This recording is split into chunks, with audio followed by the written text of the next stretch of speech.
Well, thank you all very much for that friendly welcome. I consider it an honor, and I'm very gratified tonight to be speaking here with the Flash Points team in this fundraiser for the program and for KPFA. KPFA is very special for me, you know.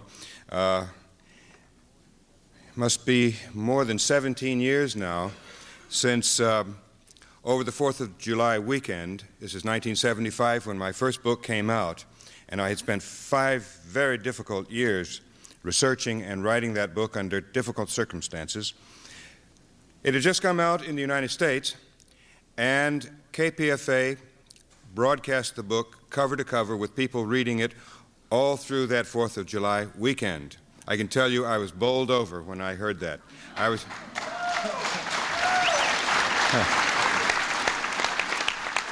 was living in Cambridge in England at the time, and I had come to Canada several times that year before the 4th of July weekend, but had done a number of interviews with KPFA by telephone, and then people came up to Toronto when I was there to promote the book in Canada. But I stayed away from the United States for 17 years before 1987, when my personal memoir or autobiography was published. And I stayed away all those years because of advice from lawyers and people whose political judgment I respected. Starting about 5 years ago, I came back to the United States and have on a number of trips. All the things I was doing through the years since I left the CIA in the late 60s focused on the United States, but with that legal advice, I stayed away. They all thought that there might be a secret indictment, that I would have to go through a long and very expensive criminal trial, and that I should not come back. They all said, "Phil, stay over in Europe, keep on writing, doing the interviews and so forth, and stay out of jail." Well, for the months prior to the publication of On the Run, this personal memoir, my wife and I discussed the possibility of coming back and taking that risk. And in the end, having wanted nothing more during all those years than to come back and speak here with Americans face to face, just like we're doing here tonight, we decided to take the risk. And as it turned out, they didn't touch me. There are reasons for this going back to a criminal conspiracy in the early 70s when I was in Paris researching and writing my first book, and continuing on in London, where it was first published in early 1975. But it turned out, and I got this under documents acquired under the Freedom of Information Act, that there was a criminal conspiracy, and only last year I realized, or I learned from a former colleague in the CIA, now many years out of the agency, active in a peace and justice group in Missouri, that it was indeed an assassination plot, which for one reason or another, I think Watergate saved me at the time, they were never able to carry out. Well, I came over on this trip on the 12th of October to start about 5 or 6 weeks here. 12th of October being a very special date for me. Like any normal, respectable product of Western culture, I can promise you that I rejoiced throughout that flight over, being the 12th of October, and I could fancy myself or fantasize that I was following in the roots of the great navigator. As a matter of fact, this 500th anniversary has special meanings for me. First, because I participated for some 12 years in these last 50 years or so of the conquest, that is, of the 500-year period since the Columbus landfall. And it's an age, these 50 years since the formation of the CIA, practically 50 years. It's an age which one could practically call the age of combined covert and overt intervention to keep this 500-year period of exploitation and colonization going.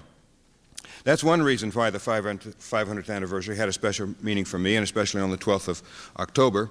Another reason is that my first son, my first child, was born on the 12th of October in South America.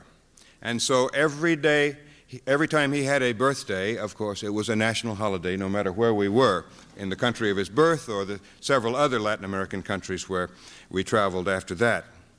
But the third reason is most important, and that is because after I left the CIA, I had no intention of writing a book or taking any action. I simply wanted to start a new life, forgetting that work I had done for some 12 years.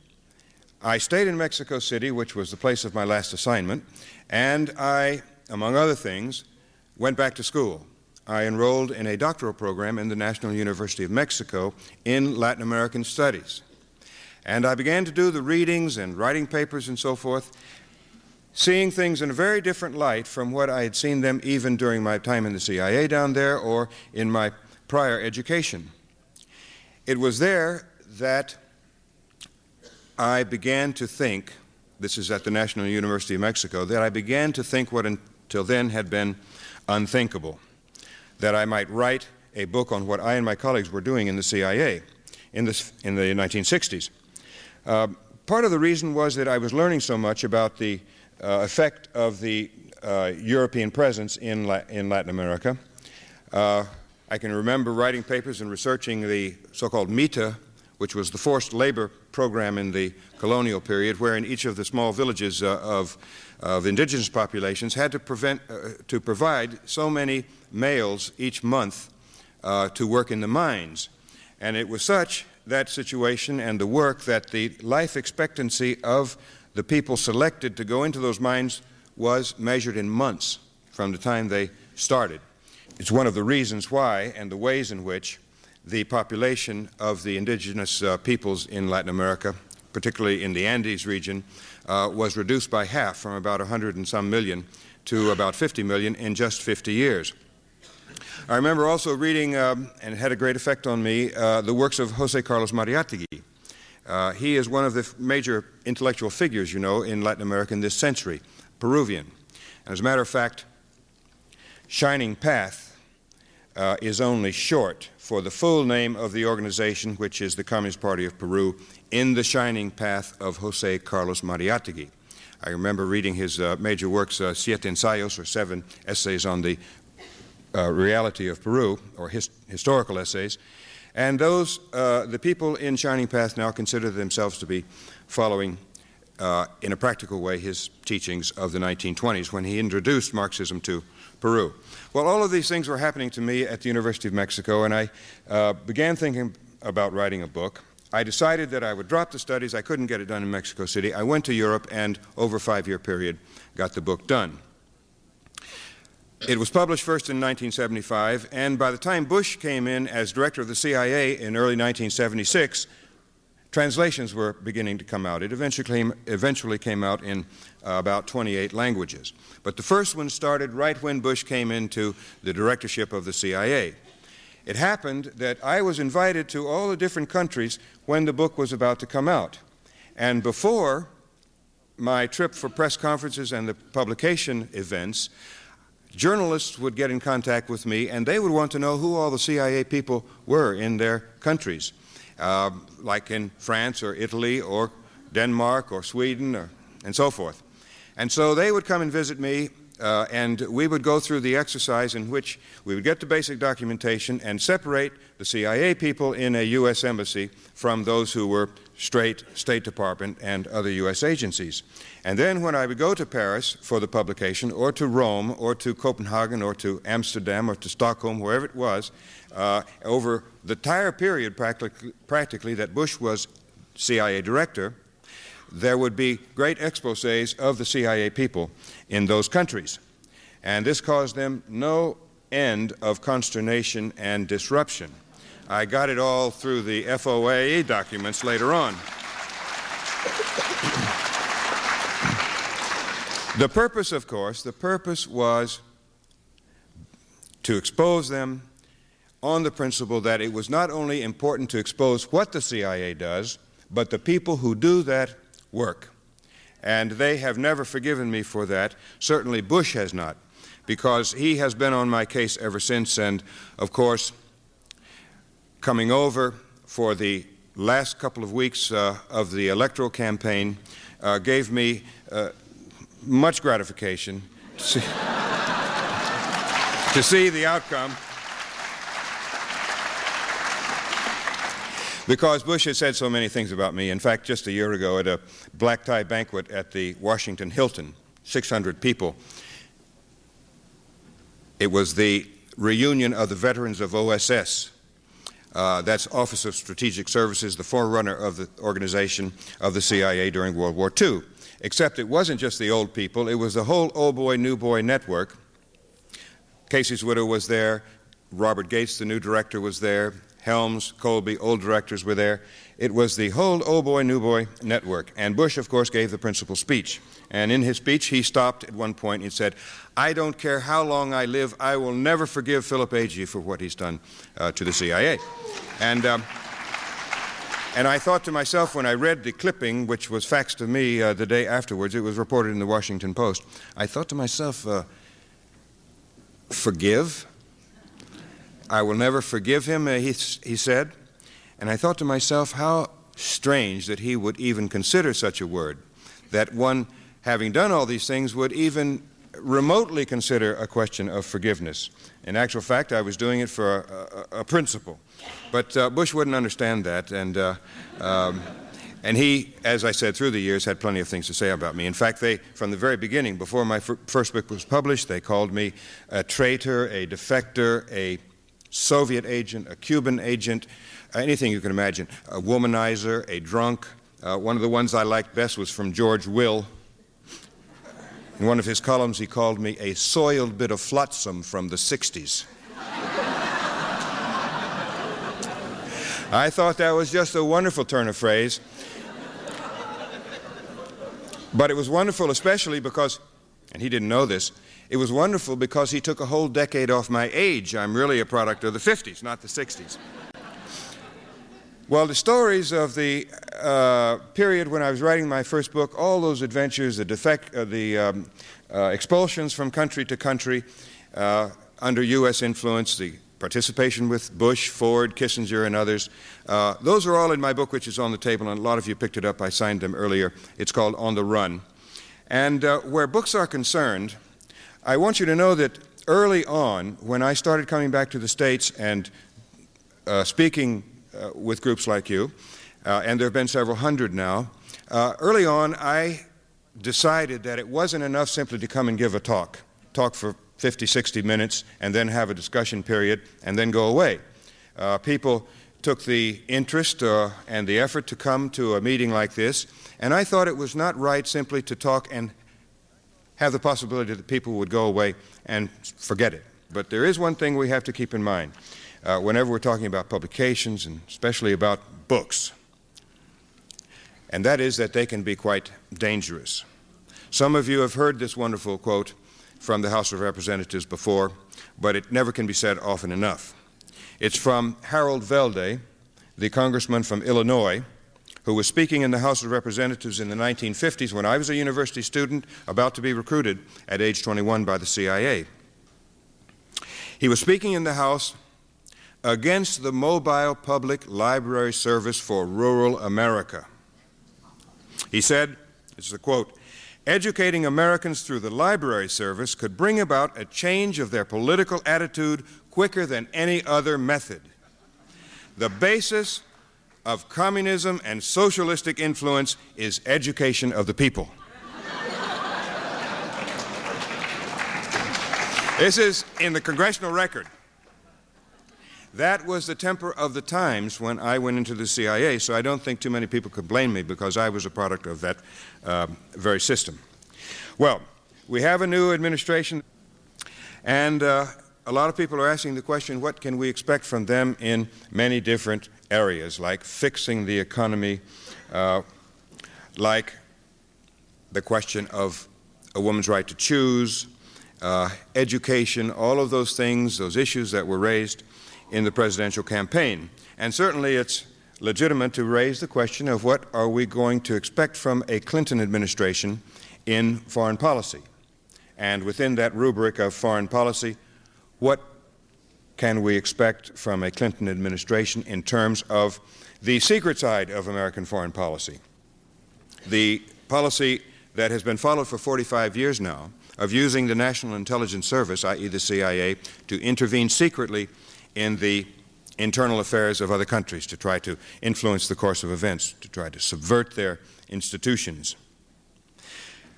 But in order to consider how these activities of 45 years might be changed or stopped altogether, which would be the ideal situation, it's worth examining where they come from.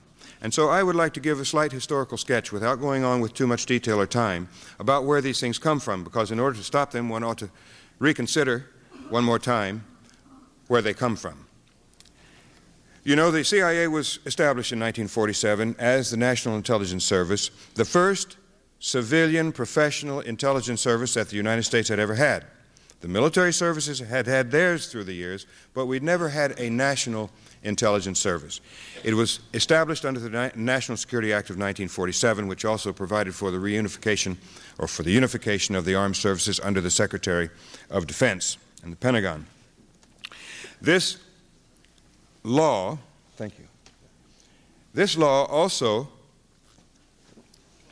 provided for the establishment of the National Security Council, or NSC, as the highest policy-making body in matters of national defense and foreign affairs.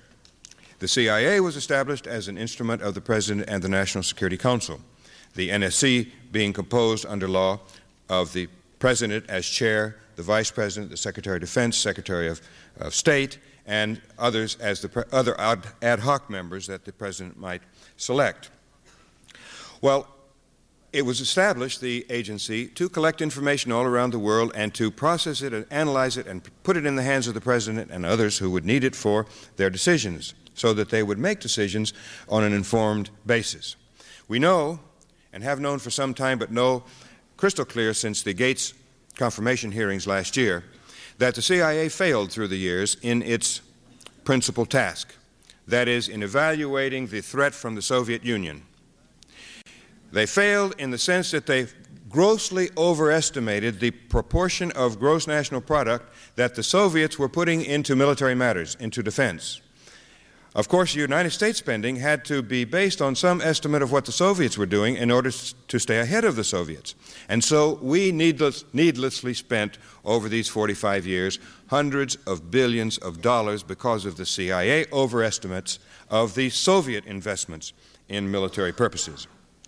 Besides that, we learned once again, and more clearly than ever, in the Gates confirmation hearings, that the CIA through the years had skewed or distorted its intelligence production in order to conform with political policy and thereby to curry favor with the political leadership of the day. This is, of course, a corruption of the intelligence process. Well, those two factors, those two experiences on a historical basis, are quite discrediting to a national intelligence service which should be immune to policy questions and which certainly should have had a better input with respect to what the Soviets were doing in military affairs. So much for Foreign Intelligence Collection and Analysis, or FI for short. There's another function which began at the very beginning, and this is known, or became known through the years, as Covert Action Operations, or CA for short. Covert action is the way that the CIA has been used to penetrate and to manipulate the institutions of power of other countries. And these are the obvious ones: the governments, the political parties, the military and security services, the trade unions, very important, organized religion, women's groups, cultural and professional societies, and of course the public information media. All of these institutions were targets for the CIA through all these 45 years. Well, if we know where it came from then we might have an idea about how to change it now, and that is to refuse to accept false threats. Now that the Soviet Union is gone, that can no more be used as a justification for an enormous U.S. military budget. This is a period, as I mentioned, when we have this first opportunity in many, many years to reorder priorities to human purposes away from military purposes. But so far, at least where the Bush program is concerned, and Clinton as well, there is no sign that the administration, the old one and not the new one either, are going to significantly change these patterns. There is, of course, an economic reason for keeping militarism going, and also for keeping the forces necessary for the United States to be able to dominate the world. You know, it has meant enormous riches for a certain category of people and of companies, especially those operating in the third world. Consider only the last decade. From 1982, when the debt crisis exploded in Latin America especially, first in Mexico, to 1990, the net flow of wealth from south to north was $418 billion. That's from the poor countries to the rich countries. That was on average monthly payments of nearly $12.5 billion for a 9-year total of $1.3 trillion of net flow of wealth from the south to the northern developed countries. Those payments were only possible through the accumulation of new debt by the poor countries, which by the end of 1990 owed 61% more to the North than they had in 1982 when the debt crisis started. Of course, mass misery and economic and environmental destruction in the South are part and parcel of the continuing net transfer, now 500 years running, as we all know. In Latin America, as a result of all of this, some 62% of its 488 million people live in poverty. I mention that because that is the rationale behind the defense planning for the years coming ahead. Bush proposed a military budget of nearly $1.5 trillion for the next 5 years. It was $1.42 trillion in its last version. Clinton's military budget for the next 5 years is not that much less. It's $1.36 trillion. That's where he's going to get the so-called $60 billion to invest in infrastructure and other human purposes if he were to follow through on what he calls his plan. But that is really a marginal reduction. It's like 3 to 4% under the needs estimated before the fall of the Soviet Union. That is, they're only reducing by about 3 to 4%, even with Clinton, what was estimated to be the need before the collapse of the Soviet Union. And so what do? They now come up with new threats to replace that of the Soviet Union. When this Iran-Iraq, that is when the Iraqi crisis, the Gulf crisis, broke out in the summer of 1990, I tried to analyze that situation to see what the events were leading up to the invasion, that is the Iraqi invasion of Kuwait. And what I found was that for at least a week or 10 days, the Iraqis had 100,000 troops poised on the border with Kuwait, all in a mode to invade. We all know about Ambassador Glaspie's remarks to Saddam Hussein in which he said the United States has no opinion on Arab border disputes.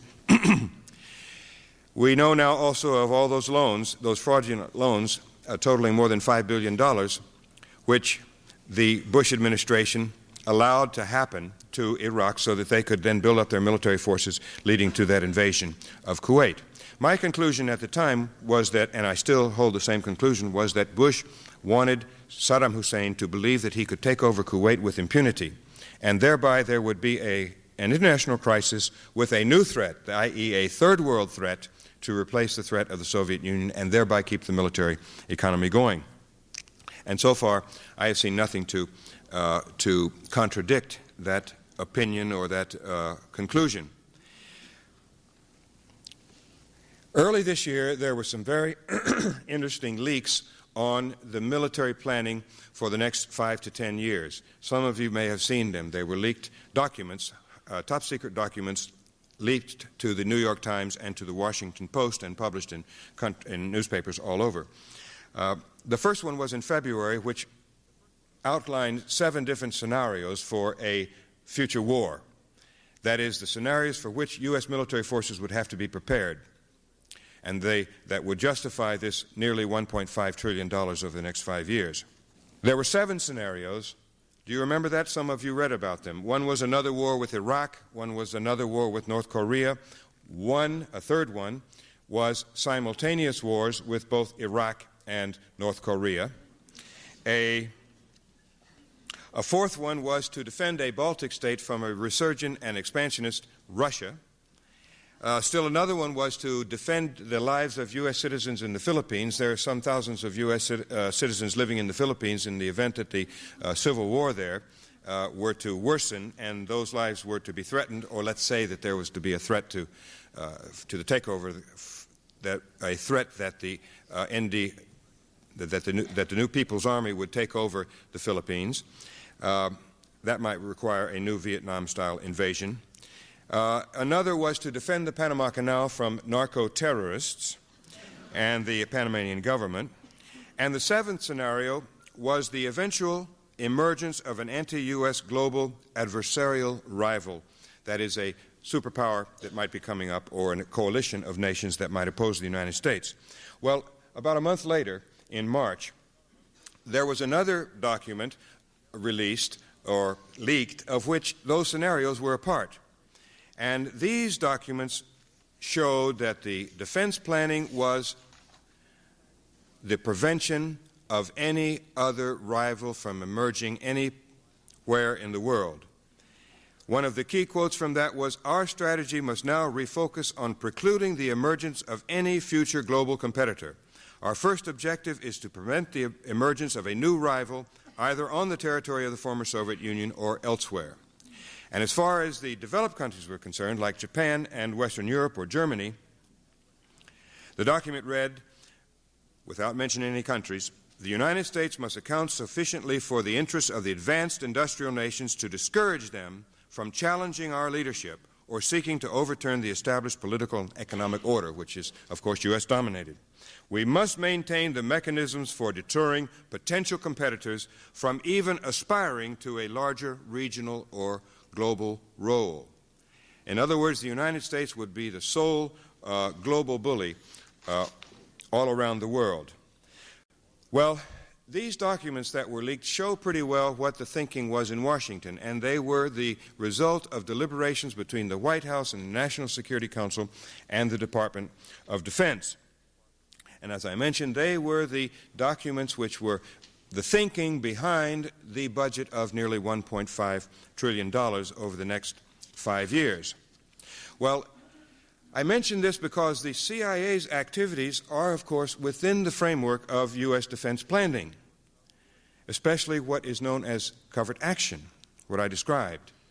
In fact, the doctrine developed all through the years that covert action was to be a third way between polite, correct diplomacy on the one hand and outright military force on the other. They were, in other words, the ways that we could secretly get our way with other countries when we couldn't do it overtly and with diplomacy and short of the introduction of U.S. military forces. Well, how to prevent the Soviet Union from resurging, expanding, and again rivaling the United States? Well, that country must remain hopelessly indebted and dependent on imports of basic necessities, and that is what is happening right now. Aid has got to be calibrated to achieve social stability, but not allow the Russian economy to take off on its own. It should be stable but weak and dependent, serving as a source of raw materials and petroleum, and for these purposes the usual instruments will suffice, that is the IMF, the World Bank, and the GATT. Where covert action comes in is in the political processes in Russia and the other former republics. And they are today very similar to what Germany and Italy were after World War II, ripe for the picking. But the CIA is not working alone right now as it had more or less during the early years after World War II in Western Europe. They have now this new institution called the National Endowment for Democracy, or NED. I know some of you know about this. This is a way in which tens of millions of dollars are being transferred to favored institutions all over the world through a foundation set up in the early 1980s and totally funded by the U.S. Congress. But it is supposedly legally a private foundation. Of course, that keeps it immune from the Freedom of Information Act and various other investigations by the Congress. But the National Endowment for Democracy was established as a result of the revelations of a whole series of CIA operations beginning in the late 1960s. That's when the first proposal for NED was made, just weeks after these revelations began. It was made by Dante Fachel, the congressman from Florida. And eventually, in the early 1980s, under Reagan, the mechanism was established, and now they are spending tens of millions of dollars, if not hundreds, in countries around the world. In Nicaragua alone, from 1987, when they began the work leading up to the 1990 elections, the National Endowment for Democracy spent some $12 million, perhaps as much as $20 million, it's not clear yet, in buying those elections for UNO, for the U.S. created and sponsored coalition. The CIA money, of course, was going in there, and that's secret. The estimates are from $10 to $15 million. But that is probably the largest intervention in history in terms of money going in per capita, per vote. That is in Nicaragua. And it was over a 3-year period, or 2.5-year period, from the signing of the Esquipulas Accords in the summer of 1987 until the elections in February 1990. Well, National Endowment for Democracy is still in Nicaragua, and it has moved into El Salvador in preparation for the elections coming up there. I mention this because in the years ahead, there is no sign on the horizon that any of these types of activities of the last 45 years are going to end. And the war scenarios show that this determination to maintain U.S. hegemony around the world goes on. The good news, in a certain sense, is that the United States cannot do this alone anymore. As the Gulf War showed, it had to be done through an international coalition because the outright military intervention was just too expensive. But that doesn't mean that the United States cannot be intervening secretly through the CIA at any particular point. Iraq is a good example right now. In order to prevent another war with Iraq, the United States would seek to eliminate the Saddam Hussein, the Ba'athist regime in Iraq, and introduce a regime which would be more cooperative with the West and not so expansive in terms of taking over more oil-producing territory in the Gulf region. How to prevent another war with Iraq? Well, United Nations, the overt stuff, United Nations sanctions and reparations payments can keep that country very weak for a long time. And as you know, it's going to be very difficult for Iraq in the foreseeable future to get out from under those sanctions and again be able to market its petroleum around the world. Electoral processes, fair game. In Latin America alone, between now and 1996, 18 countries are going to be having elections. Latin America right now is in one of those phases or cycles where there's a lot of formal democracy, i.e. formal democracy but not real, no real democratic content in many of the countries, although they do have elections. When I was down in Latin America, it was similar. It was before the dictatorships of the 1970s and early 1980s. When there were a lot of elections, this is 60s, and I was in the agency, and we were involved in elections in country after country after country, like that Italian election I mentioned from 1948. Well, with 18 countries having elections coming up, I think it's a fair assumption that the CIA will be involved in those elections. Why? Because in 1990, Jean-Bertrand Aristide was elected president of Haiti.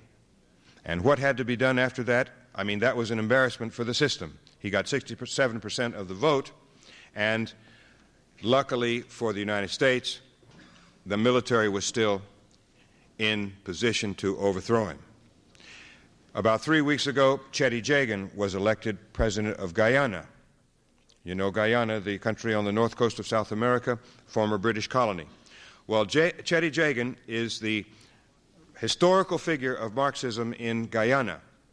He was prime minister in the 1950s, overthrown by the British, prime minister in 3 elections running, 1953, 57, and 61, and they finally, the United States then, CIA under Kennedy, because Kennedy would not allow Agee to continue in office, Agee was overthrown by the CIA using trade union movements and fomenting agitation, chaos, 80-day general strike, in which then the British intervened, and from that 1964 overthrow, there had been no proper free elections in Guyana until about 3 weeks ago, and of course Agee was elected again. Well, in Brazil, the largest country in Latin America, certainly the key country with the largest third world debt also. 1989, the Workers' Party of Brazil lost the elections by a very, very slim margin. They were the power behind the forced resignation of Collor some weeks ago, the president. They are getting stronger and stronger, and the United States cannot sit by and allow this party to take power. They will be doing what I was doing in the 1960s in helping bring about the defeat of Salvador Allende in 1964. They will be doing what they did in failing to prevent the election of Allende in 1970. They will be seeking, I'm sure, to prevent the election of Lula as president in 1994, when the next Brazilian elections are coming up. I could go on country to country. El Salvador, for example, new elections 2 years from now, 1994. I've been following the events practically daily in El Salvador, and they are just as important right now, and that's important for the solidarity with El Salvador to continue, because the events in El Salvador right now are just as important as those years when the fighting was going on. There are some extremely important peace accords which were reached at the end of December last year, signed in Chapultepec, that is Mexico City, in January of this year. And if you follow it on a day-to-day basis, you will see what the U.S. is doing there to support the Cristiani government in refusing to implement the peace accords. They are, in fact, refusing even to register the FMLN as a legitimate political party. Well, of course it's clear the United States has to do whatever is possible to ensure that the FMLN does not win those 1994 elections. The same in Nicaragua. The UNO has split, the country is in chaos, and elections are coming up again in 1996. The National Endowment for Democracy people are in there, the CIA certainly is in there, and they are doing everything they can now to prepare, I'm sure, for the 1996 election and prevent the FSLN from coming back into power in 1996. Well, I could go on, but if you consider 18 different Latin American countries have elections coming up, you can see that the pattern established all through the years would require a dramatic, a radical reversal to change. And so far, there is not the slightest indication that the Clinton administration will be any different from the administrations before. One other area before I stop is important to mention, and that is the area of liaison operations in the future.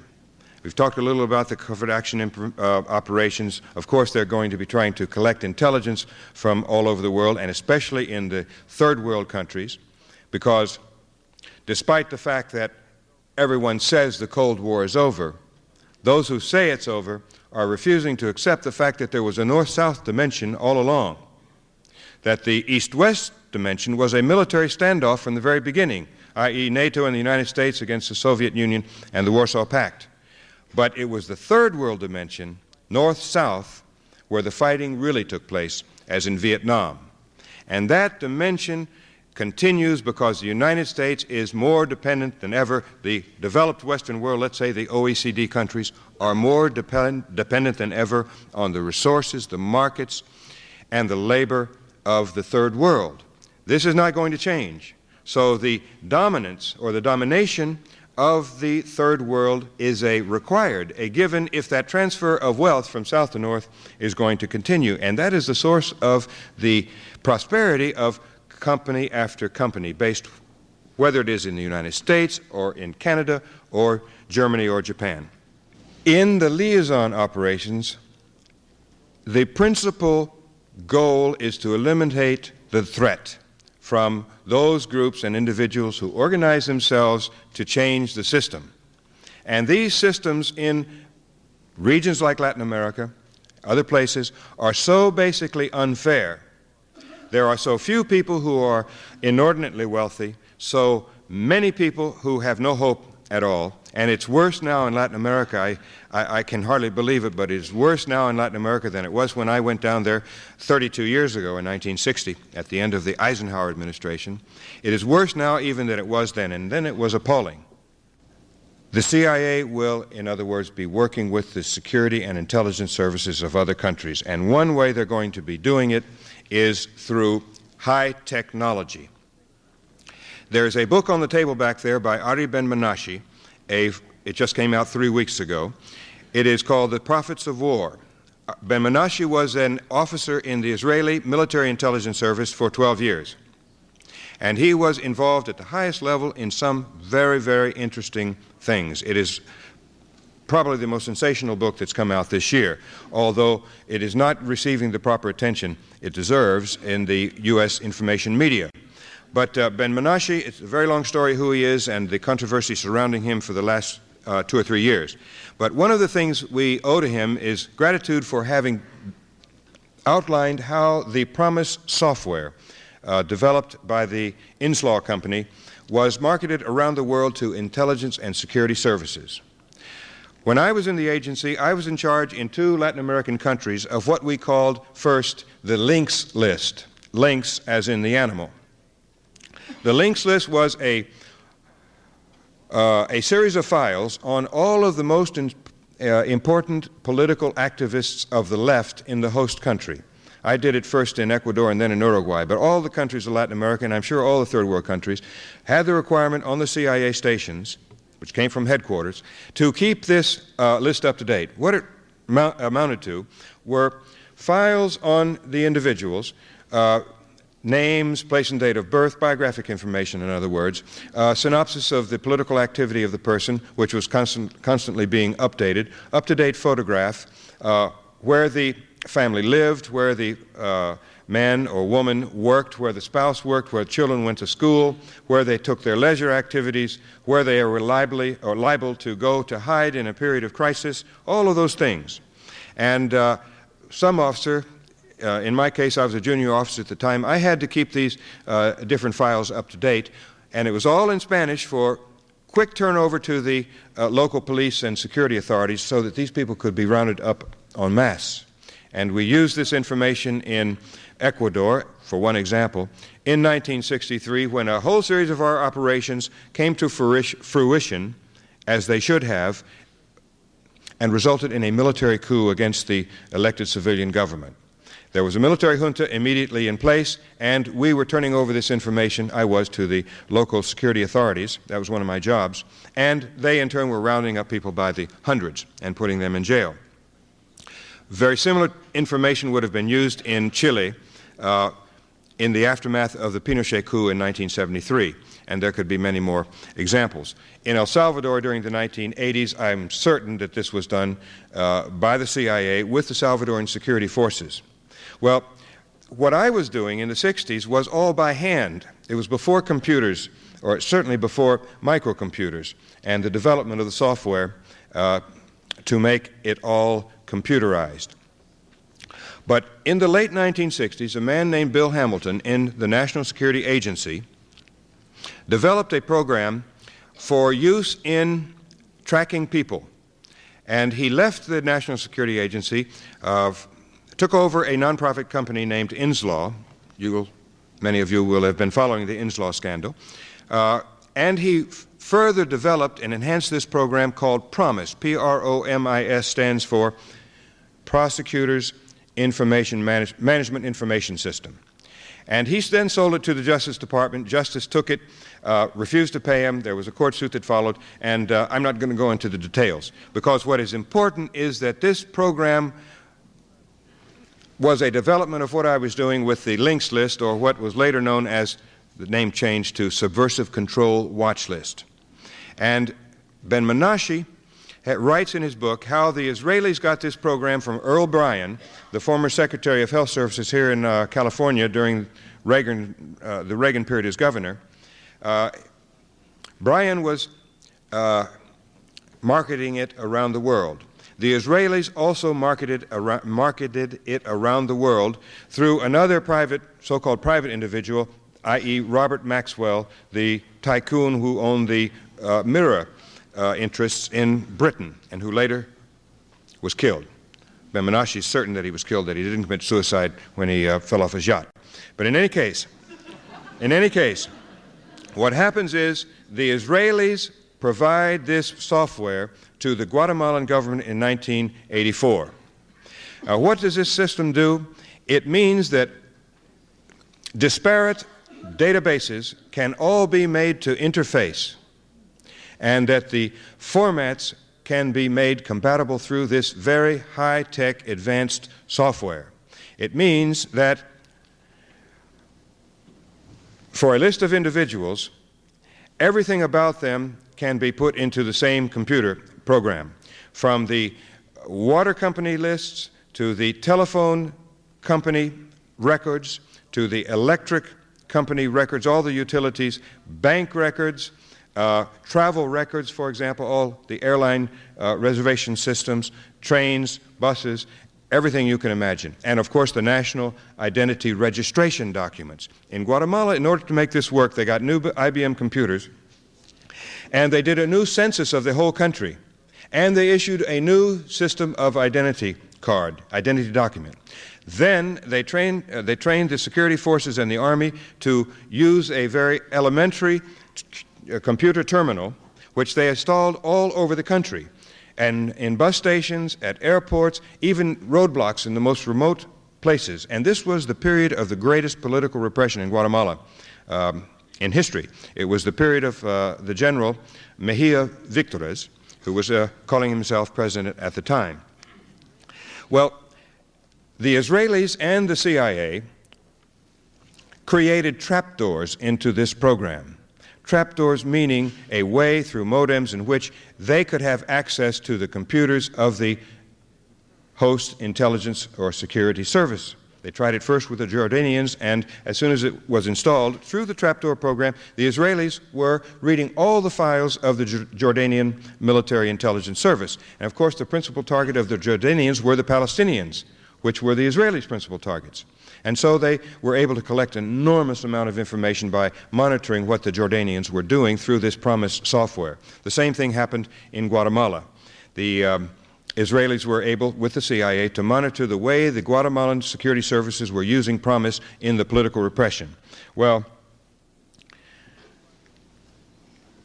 about 5 nights ago in New York City, I was with Ben Menashe, and we were with my son and a friend of his, a woman refugee from Guatemala who's been in this country for about a year. She's a graduate psychologist who had been working for years with the street children in Guatemala. You know, the police have been killing them right and left. There are some 7,000 homeless children on the streets of Guatemala, many of them the children of people who have been disappeared by the Guatemalan security services.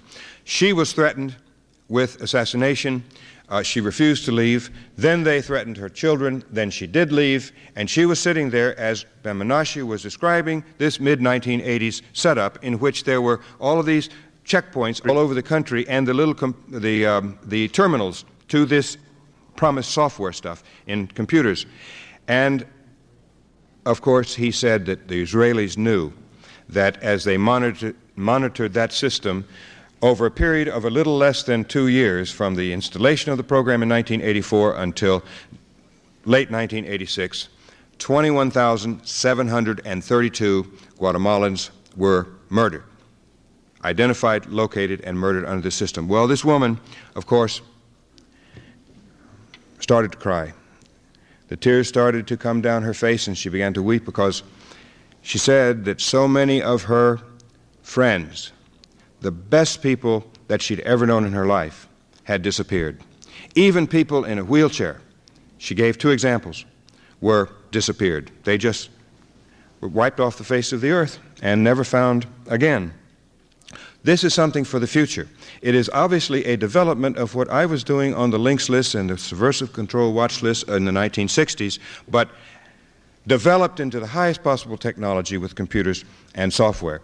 And this promised system has been sold around the world by the CIA through Earl Bryan and by the Israelis through Robert Maxwell before he died, because those two had companies in which they could make it appear to be a commercial transaction, and the buying companies would never know that that trapdoor existed. Well, it was sold to the British, the Canadians, the South Koreans, the Australians, Iraq also. That's by Earl Bryan on the side of the CIA, and by Maxwell for the Israelis to Brazil, Chile, Colombia, Nicaragua, Soviet Union, where they got into the files of Soviet military intelligence in the 1980s, the GRU. Other countries as well. Well, just imagine what that would mean for the United States, for us living in this country. Bank records. Every time you make a deposit to the bank or you draw a check, all that can be put into it. So that it is the ultimate, really the ultimate big brother system that anyone could imagine. And certainly if the United States developed this program, it's unthinkable that they don't have it in the system here in the United States to use on whomever they want to. And I've had experience in the past where I have flown, for example, from Hamburg to Madrid, Spain. It's a 2.5-hour flight. And I have tested the system. And I have told no one I was going. I have not made any reservation. I've gone out to the airport, bought my ticket in cash, and put my true name in as the passenger. And 2.5 hours later, when I get off in Madrid, the cars are following. It works like that. It works automatically. Once your name goes into the international airline computer system, it pops out if you're on the watch list. Well, that is something that can be applied here, of course, in the United States with no trouble at all. Well, one could go on, but the point is made. The opportunities and the need for covert operations are still worldwide and will be as long as stability, control, and hegemony remain the cornerstone of a U.S. policy that permits no rotten apples and no bad examples. The Pentagon budget is not the only indicator of what is coming up ahead in terms of continuity. In late 1991, just about a year ago, Congress passed the National Security Education Act, providing $150 million in what they call startup money for development and expansion of university programs in area and language studies, and for scholarships, including foreign studies, for the next generation of national security state bureaucrats. Notable is the fact that this program is not to be administered by the Department of Education, but by the Pentagon, CIA, and other security agencies.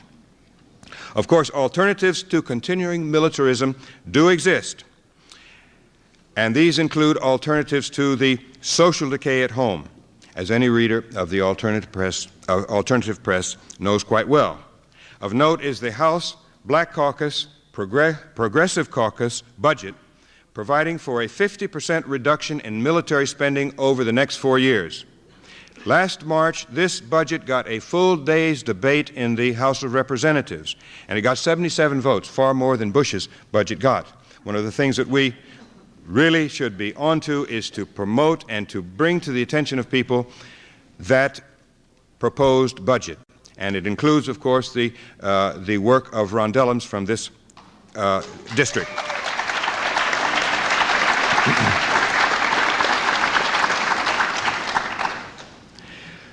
Well, we have to remember, in conclusion, that those struggling for change in the 1990s could do well, or would do well, to remember the repression visited on progressive movements following both world wars and during the Vietnam War. The government has no more red menace to whip up hysteria, but the war on drugs seems quite adequate for justifying law enforcement practices that can have political application as well. The hunt for aliens and their deportation following the Los Angeles events give pause for thought. We should be on notice that in the current political climate, with clamor for change everywhere, the guardians of the traditional power system or structure will not give up without a fight. They will find their threats and their enemies in black youths, undocumented Hispanics, gays and lesbians, and go on to more mainstream opponents, so-called mainstream opponents, in attempts including domestic covert operations to divide and discredit the larger movement for reform. So it's a hopeless situation? Of course it isn't. The first step was to get George Bush and his pro-rich policies out of the White House.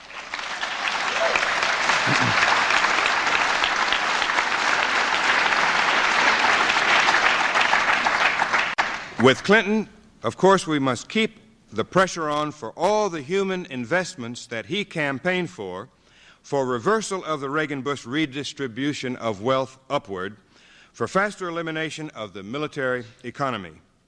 Critical for this is grassroots political organizing both within the Democratic Party and for a third party, and for all the specific issues like right to choose and saving the environment.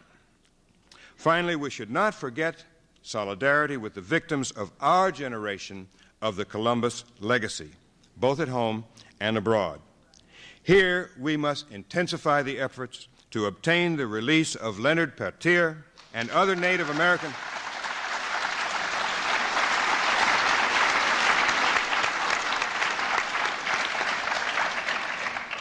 to obtain his release and also the release of the other Native American political prisoners, and to support efforts to secure the rights of Native Americans for their cultural survival.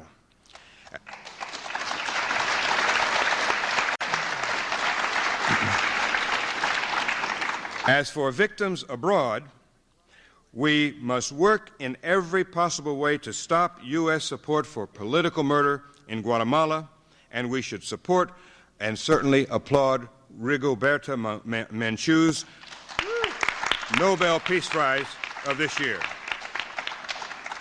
We must pressure Congresspeople to eliminate military assistance to El Salvador and to give financial assistance for implementing the Chapultepec Peace Accords of last January.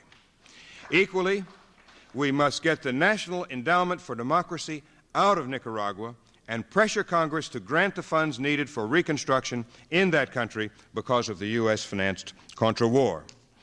In Panama, we ought to work to assure that the bases and the canal are turned over as agreed in the Carter-Torrijos treaties, and to end U.S. support for that Indara regime established at the time of the invasion. For Haitians, of course, fair treatment for asylum seekers and the return to office of the legitimate president, Jean-Bertrand Aristide.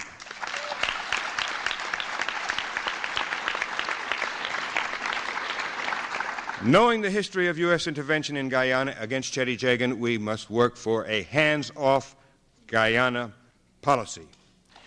As for Cuba, we have to end the blockade, not just in trade, but in information, ideas, and free travel.